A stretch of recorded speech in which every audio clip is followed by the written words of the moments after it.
Eva ni uri kuri vora, ariko marayika yamukuye kuri vora agende petekeshezerede bo uravebeba yukamene kuwa zomene ya zopaya. Marayika yakuye kuri vora Evariste Ndayishimiye yewe ndeba arambwira ngo yagiyeho natowe, ariko ahantu ari gutwara yerekeza garuravora aho ari kunyonga yerekeza uyu muduga ni mu rupfu. Marayika yambwiye ngo ni mu rupfu. Iyo mpamvu ijuru ryambwiye ngo mbivuge mbisemerere, ngira ngo hano wowe udukurikiye tugiye kuvuga iby'uru rupfu, tuvuga iby'ibi nakita umugate nabonye Evariste kandi nyuma nkaza kubona kusangira n'indongozi, ariko nkabona umugati wa guyinyo waboze. Ndagaruka mvugemo hano iyimurwa n'iyimika yigiye gukurikira no gusimburana. Umwami Imana aguhire utangurane natwe usozanye natwe niba bikoroheye, ariko nakubwira ngo welcome, karibu, uhoraho aguhezagire. Ntangiye nihanganisha abantu bagize ibyago mu rupfu ntibatwenga, ntangiye nihanganisha muri iyi sanganya cyangwa muri iyi mpanuka cyangwa muri uru rupfu, kwihangana kw'abasigaye, kwihangana kw'abakiri bazima, kwihangana kwa za casualty.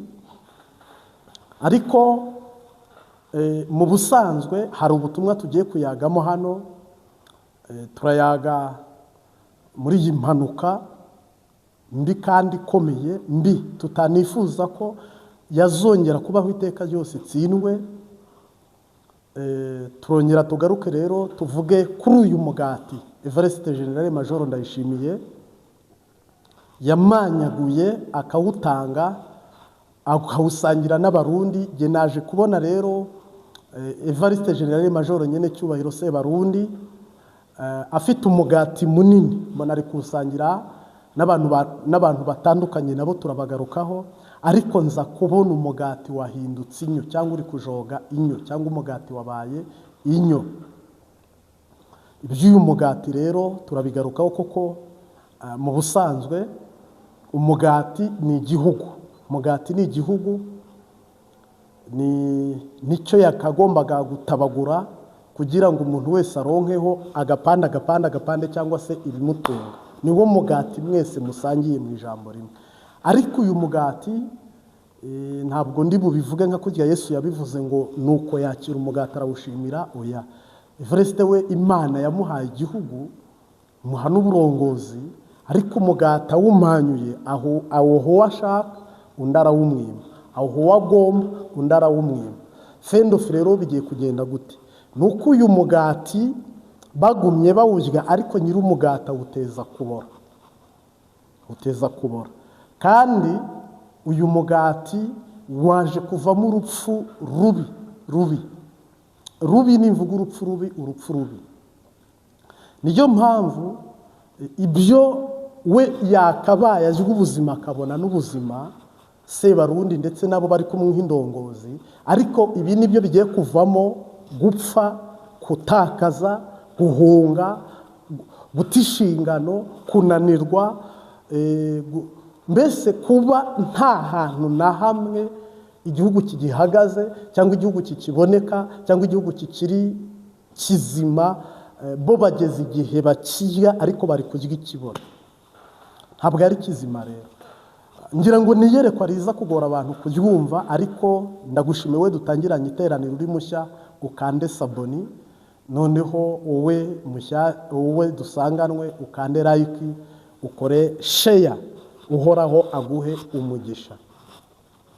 Navuga ngo ndaguhaye ikaze. Iyi ni Imbabazi TV gatatu. Je ni Habiyambere Martin Prophet. Ninjye Imana yahagurukije nk'uko Imana yahagurukije Dawidi, irambwira ngo gutangira kwimika umwami ujye gusimbura Evariste. Imana mbona irasimiye, ndetse n'umwami Dawidi y'ingoma mbona uhoraho arashyigikiye. Ibi rero ndi gukora ni misiyo nahawe ni amabwirizwa nabwirijwe ariko nijuru, ntabwo ari umwana w'umuntu. Niyo mpamvu rero n'uyu munsi ngarutse ku bw'iki kimanyu, ku bw'uyu mukate.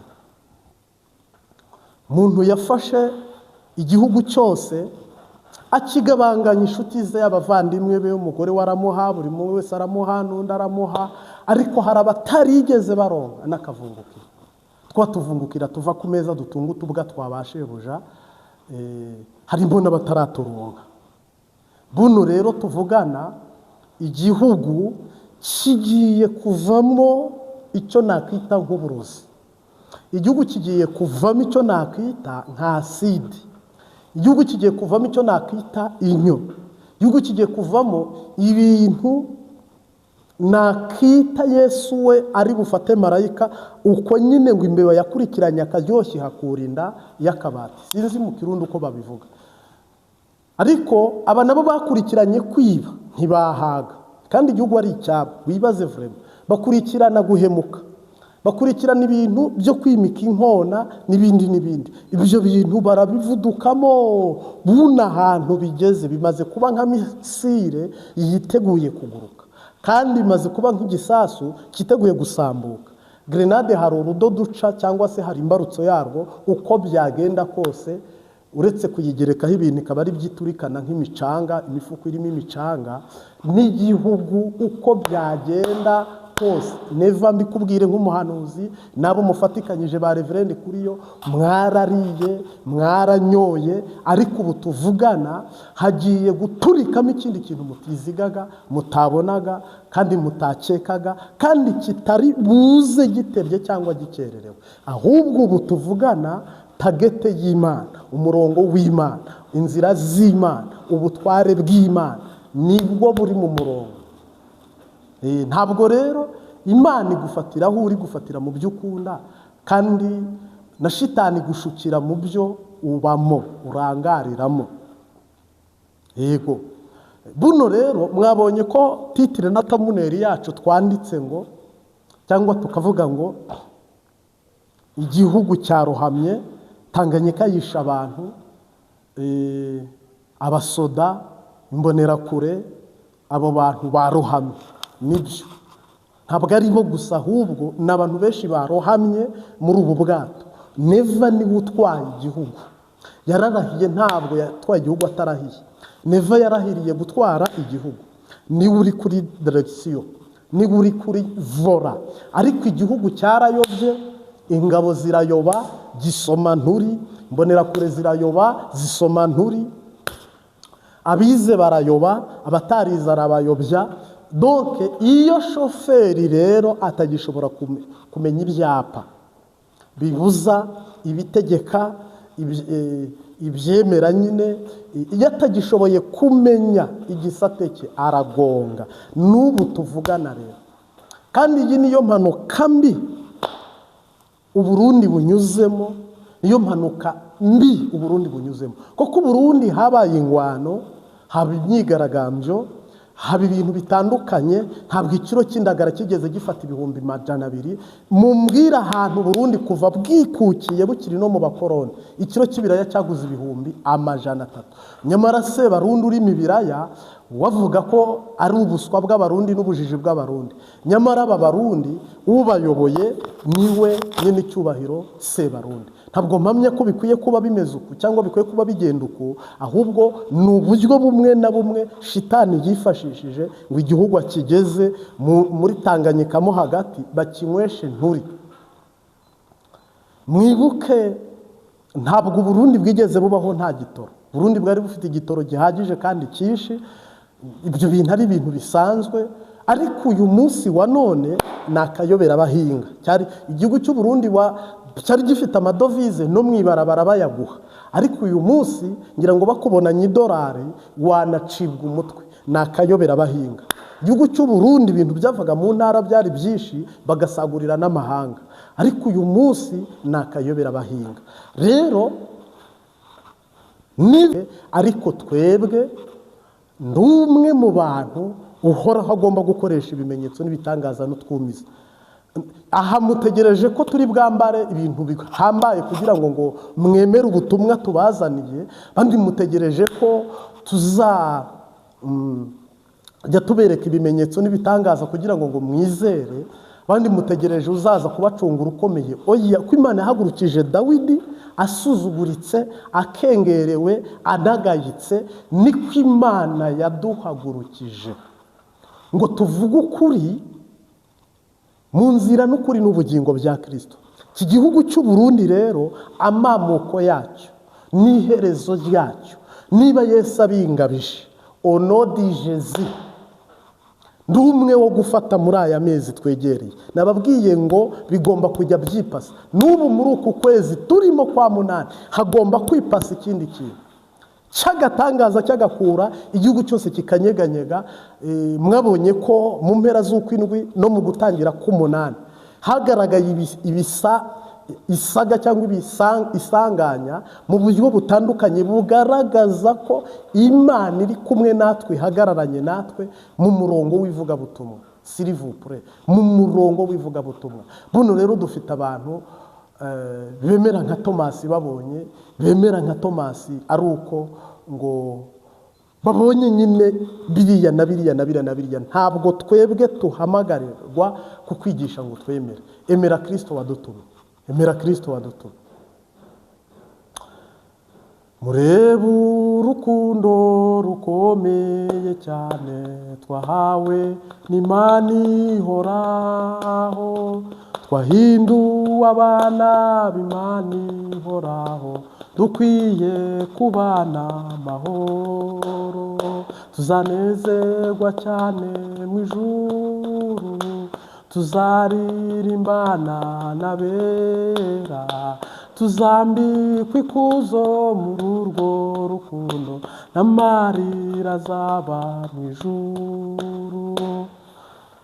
Ni ukuvuga ngo Reverend kuri yo yaribye aranahembwa. Wibaza ibyo bintu ko ari bibiri. Majoro Sebarundi ariba aranahembwa. Urantungage nta makuru mbafite kandi adaturutse muri BBC cyangwa Ijwi rya Amerika. Angelique Ndayishimiye ariba aranahembwa.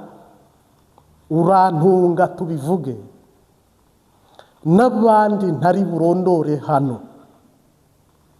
Rwasa bamubonye ku ruhande kandi nawe yaribye ariyongeza, ariko bamubonye ku ruhande bimera nka ya matungo asangira ariko rimwe rikaba rifite ifuheri nini.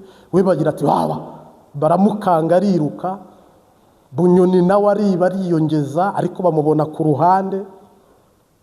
Baravuga bati uyu nguyu ashobora kuzakoreshwa n'amahanga akamugira perezida, reka nawe tumwikize hasigaremo twebwe, hasigaremo twebwe. Ariko uyu munsi nta kitagira iherezo, namwe iba myinshi gahimwa n'umwe. Misi y'umusuma ni kranti, iyo ngira ngo yuzuye, ahubwo bigishigaje ni ku rutonde. Imana igiye gushyira ku rutonde. Ntabwo rero ibyo ndi kuvuga ntabwo ari rikeri cyangwa n'ibindi bintu, ni Umwuka Wera. Uyu munsi wa none tuvugana ubutumwa bw'Imana, nubwumva nibukugeraho, ukwiye kuba rero ubona icyo, ukwiye kuba wizera iki, Imana idutabare. Ukwiye kuba wumva iki, Imana idutabare. Ukwiye kuba uri kureba iki, Imana idutabare. Buno hari isaga igiye guhomboka muri iki gihugu, cyangwa se urundi runtu rugiye kwipasa. Kandi twebwe basenga tuba tubizi, twebwe dusenga duhishurirwa, Imana iba yaduganirije yabitubwiye. Ariko mwebwe akuna abari, akuna abari, uhoraho adutabare. Hari ijambo rinini cyane Imana yavuze ku gihugu. Kubera icyo aba bantu biba, aba bantu bagahembwa, ntibahage, ntibegure, ntibaha abandi, bakikubira. Ntureba n'uyu mbayahaga, nubwo njye ntarabigarukaho ibyo, ariko ndatanga akarorero nk'umuntu w'umugabo mushinga ntahe. Uyu witwa Isidori Mbayahaga yabaye muri politike, ntiyanyurwa nayo, ajya mu by'ubupasitoro cyangwa se uburevera pasitoro bwa apoteri. muri ayo matitire yose y'igipasitori ntiyanyurwa nabyo. Ubu yasubiye muri Sazari, ntabwo naho azanyurwa nabyo. Doke ni uguhagarara mu kajagari cyangwa se mu kavuyo cyangwa se mu bindi bintu utamenye iyo biva n'iyo bijya. Neva rero ukuboko kwe kwakuwe kuri vora, bagukuye ku muriro uri kwagiserera ibintu bitabaho. Bagukuye kuri amburiyaje, bagukura kuri feri, bagukura no ku muriro. Cyane rwose n'ibitesi byose babikuyemo. Iri poemo Imana idutabara, Imana idutabara. Ndetse bamanuye na feri yabo, mbona umuduga munini mwiza wari umweru barawujimije, mbona bakwatsa ifunguzo, kandi ni abamarayika barenze 4 bakwaka ifunguzo, barakubwira ngo vamo, vamo. Mbona imodoka yinjiye mu ndimo, warayitwara, we yayitwaye. Abanyamerika bakoma amashyi, we yayitwaye. Abashinwa bakoma amashyi, we yayitwaye. Tanzania ikura ishapo. Ntabwo nabonaga, ariko hari ukuntu nabonaga ambasaderi w'igihugu naka na bene gihugu, abona bimeze nka kuri abantu bajya muri examen, ngira ngo benshi murabizi. Ni naho rero naje kubona vora hagiyemo uwundi mu perezida, mbona ni utwaye. Iby'Imana ikora biradutangaza, nta n'uwabimenya uko biri.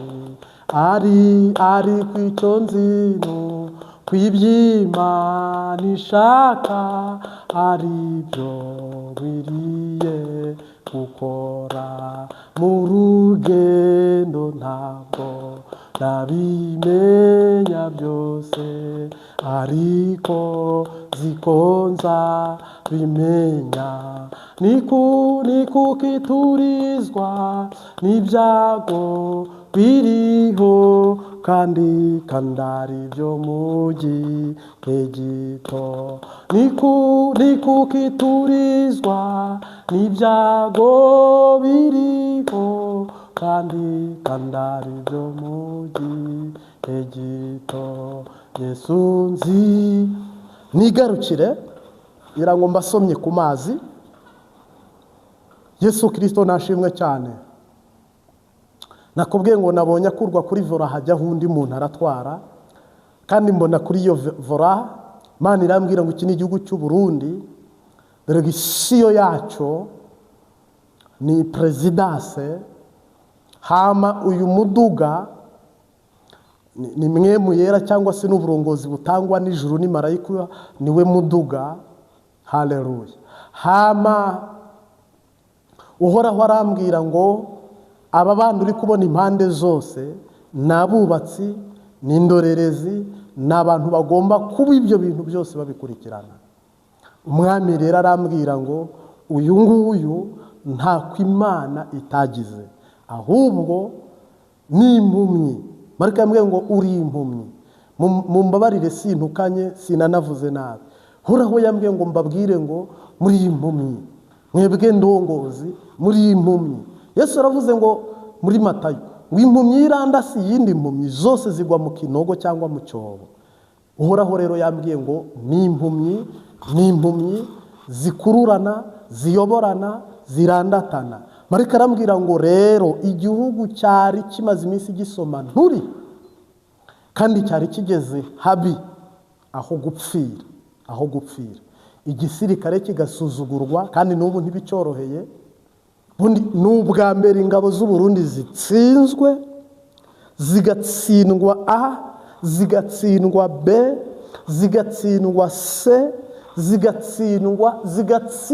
zigatsindwa mu mateka. Burundi bwikukiye kuri guverinoma ya Neva, muri manda ya Neva kwa nyene cyubahiro, nibwo igisoda cy'u Burundi gifashwe matekwa, bakigira uko bagomba, bakigira uko bashaka, donc kirasuzugurwa.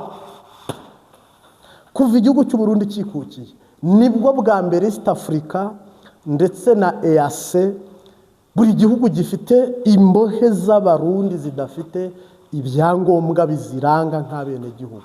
Kuva mbayeho nabayeyo n'ubu ngubu amakuru turayasangira n'ubuzima turabusangira muri buri kimwe cyose, ariko n'ubwa mbere igihugu cy'u Burundi kinyuze muri situation hahandi abarundi bose ubaha ubushobozi bavuga bati wa mwaka we yewe wabihewe turakuvumye ntuzongere kugaruka mu buzima bw'abarundi. Mpamya ko abarundi bari imbere batazahura n'ibi bintu abarundi babonye cyangwa bahuye nabyo. Bamwe bacitse amaguru kubera ibi bibazo byabaye mu Burundi, abandi barapfa nyagupfa, abandi barafunze, niko bimeze, abandi bishwe n'inzara, abandi barakaruse cyangwa barasose cyangwa barasimbuka wa muduga wa neva ari we gihugu, bagenda nta byangombwa, birabahira abandi birabangira. Uyu munsi tuvugana igihugu gihagaze ahantu utakibaza ko ari igihugu ngo gisubize ngo yego. Uyu munsi cyakubwira ngo oya ntabwo ndi igihugu. Nibwo bwa mbere amahera y'u Burundi ataye agaciro, kugeza ubwo n'abadiaspora bidoga bakavuga ngo ninde muntu ushobora guhangana n'iyi ekonomi agafasha umurundi n'umurundi kazi bari i Burundi akabaho ubuzima. Ngira ngo ntawe. Umwami adutabare, umwami adutabare. Rero igihugu iyo kigeze aha, iyo urugamba rukomeye ruba rugiye kurangira, urugamba rukomeye ruba rugiye kurangira, iyo urugamba rukomeye ruba rugiye kurangira. Ibintu mubibarire ku ntoki, mu bihindwi, genda umuhanuzi ariko singe Kristo uri muri jye. Mu bihindwi, mu bihe iminsi naka, byose biraba byafashe urutonde, byavuye ibuzimu, byavuye muri kiranka, byavuye mu bapfumu bakomeye, byavuye mu buswa n'ubujiji no mu bujuju, bifashe direction nzima.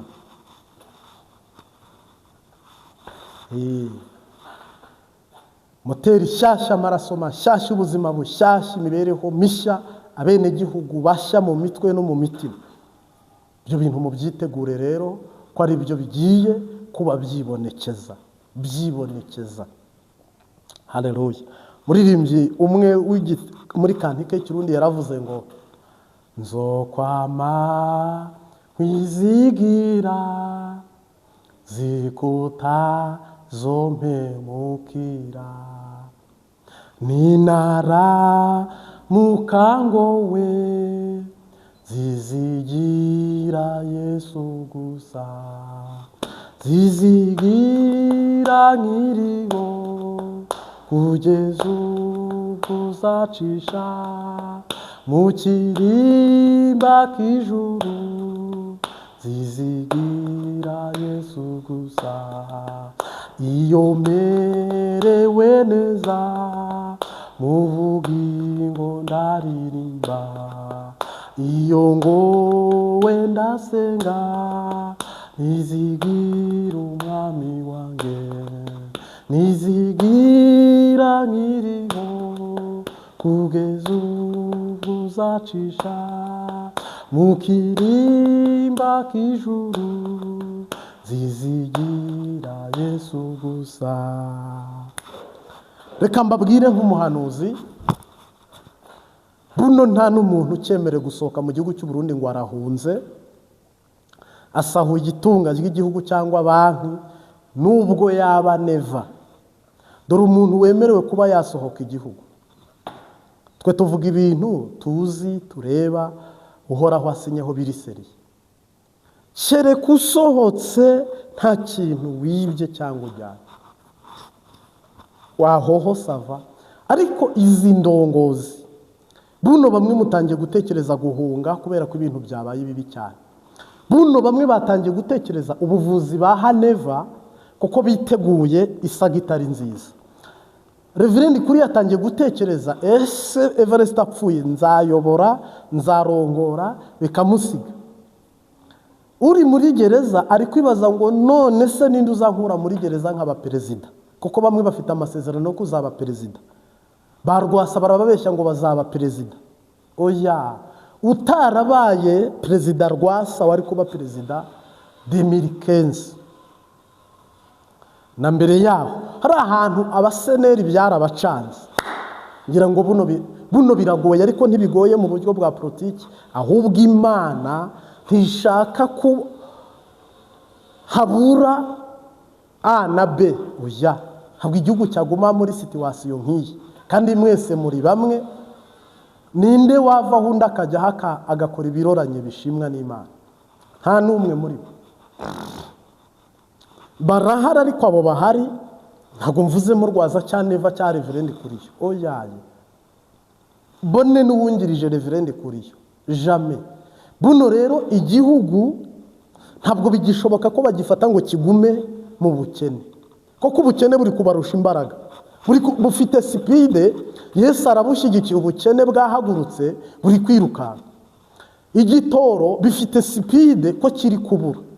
Igihugu kiri kugenda bituga ikamba, biri kugenda biba nk'ikirunga cyenda kuruka cyangwa kuvumisa.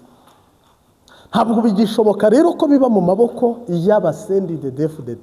Ibyo kurya bisigaye ni bike, birahabwa bake, ubuzima busigaye bube buke, buhabwe bake. Buno rero imitwe yabo n'iby'ubuyobozi bwabo imbere y'ishobora byose. Mu makuru nge mpabwa nijuru, Imana yagiye mu mutima wa Reverend Kuriyo, kajya mu mutima wa Neva, kajya mu mutima wa Bambayahaga, ukuyemo abasoda babuze ifatiro bumiwe gusa, kuko abasoda bo bari kwibaza batese hazabaho kudeta, ese igihugu tuzakirokora gute? Nanone kwanga akajagari kaba nka kamwe ka 2015 barifashe, nta gisubizo bafite. Inyemiramabizo zabuza yo zicira nayo zimira zo ntizinavuga, nta niyavuga. Wavuga iki? Muheruka impuzu 2018 n'ibirato, imatera zo no guheba. N'umukarasisi karangiza umwaka ngira ngo mwabonye hadefira bake ku mvo z'impuzu, ndetse ngira ngo no mu nama icyo barakibajije. Uyu munsi wa none rero, niba Imana iri kunyereka akajagari mu mitima yanyu, isaku mu mutima wanyu, kubura iburyo n'ibubafu mu mitima yanyu, mukamera nka wa muntu utwaye mu gihe cy'urubura, akaba atwaye umuduga mu gihe cy'urubura rwishi cyangwa neje, nta mahirwe uba ufite, kuko urubura ni amashaza. Umuduga iyo uhagazeho ntufata feri, ntugenda, ntuhagarara, donke byo birikaraga bigaha ibindi. Igihugu naho kiri. Ariko Imana ishimwe abasenze, Imana ishimwe abubaha Imana, Imana ishimwe abafite ihishurirwa, Imana ishimwe ab'Imana yavuganye nabo. Aho nyene twebwe tubona ko ibintu byanze tukaduza amaboko, ngo niho Uwiteka yururuka agakora imirimo n'ibitangaza n'utwumiza kandi akiyubahisha. Haleluya, haleluya, haleluya. Uko bukeye nzama nizigiye umwami wange, mu bizombako byose zizigira Yesu gusa,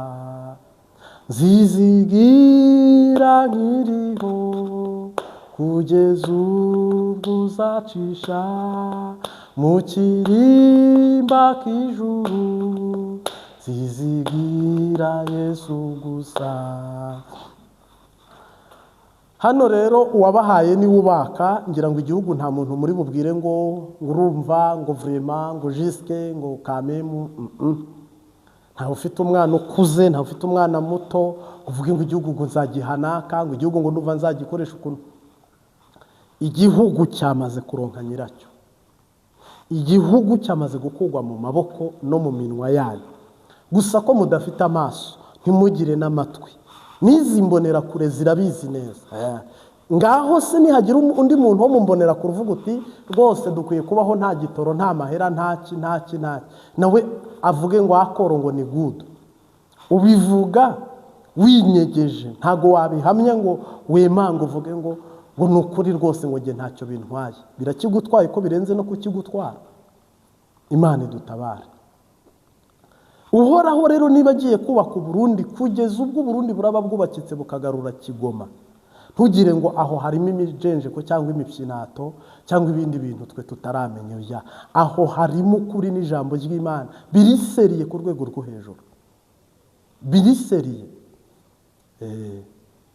Chitandara chimana reka nguhungireko kubw'imbabazi zawe, kera waramenewe none ubu hishemo umujinya w'Imana, none ubu hishemo umujinya w'Imana.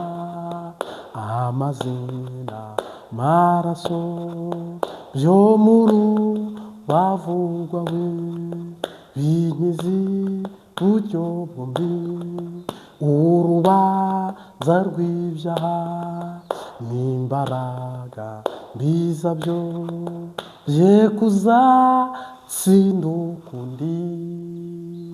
Haleluya, haleluya, izina ry'Imana rihabwe icyubahiro. Turi mu masengesho y'amezi 3, turi mu masengesho duhezagirwa, turi mu masengesho dukama idateka, turi mu masengesho twakira iby'impwemu, twakira iby'umubiri, twakira amashimwe. Aho uherereye hose ndakugumbiriye mu izina ry'Umunyanazareti. Igihugu cyacu ni abantu bakishe, Yesu arabyemera, ariko si Yesu wakishe. Noneho rero izi ndongozi ni Yesu wazihaye, ariko ni nawe uzatse. Ubuzima mwaguraga mugiye kububona mutabuguze, imibereho mwari mufite isa naho ari imitirano mugiye kuyibona mutayitiriye. Umwami Yesu nashimwe cyane. Ibyo mwabonaga nk'intambara bigiye kuvamo amahoro, agacengerwe karava ku idarapo, kave ku mpuzu y'igisoda, kave ku mpuzu y'igipolisi, kave no ku buzima bwawe. Mungu asifiwe sana. Ntabwo hano hagiye kunyura abana, ntabwo kigiye kongera ngo kiyobora abantu badakuze mu by'umwuka, ntabwo igihugu kigiye kongera ngo kigende mu buryo navuga bw'ubuswa n'ubujiji n'ubuhumyi. Oya, Imana yo yasezeraniye irambwira ngo niturorere akanya nk'ako guhumbya, twihagararire gusa. Uhoraho arakora ibitangaza. Ifurashe n'uyihetsa arabiroha hehe? Mu nyanja. Ukamandaza umutima kwanyu, mukajya umugati mukibagirwa nyir'umugati, mukibagirwa gusangira n'abandi, mukiba mukibagirwa, mugahembwa mukibagirwa, byose mukikubirako, byose mukigwizako.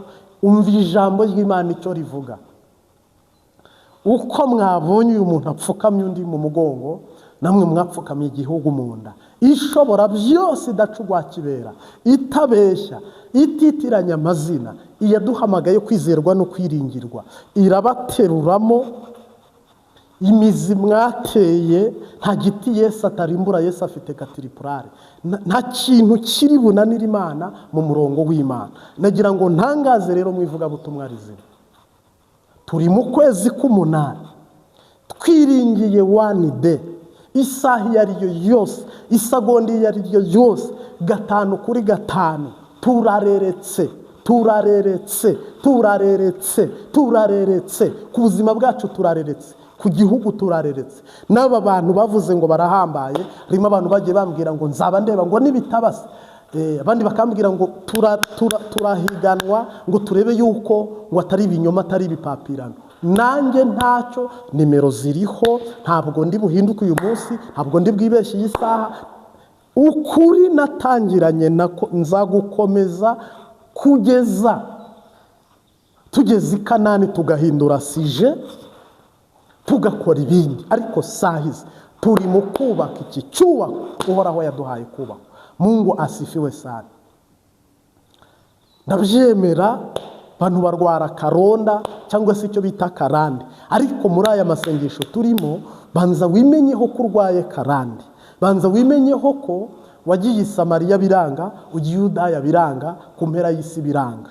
Imana itubabarire, Uhoraho adutabare, umukama atuzigame mu izina rya Yesu Kristo waducunguye. Amavi yawe yashyire hasi iyo twizeye idakoze isoni, maboko yawe yadugiriza Uhoraho. uwo twizeye utajya utererana abantu biwe.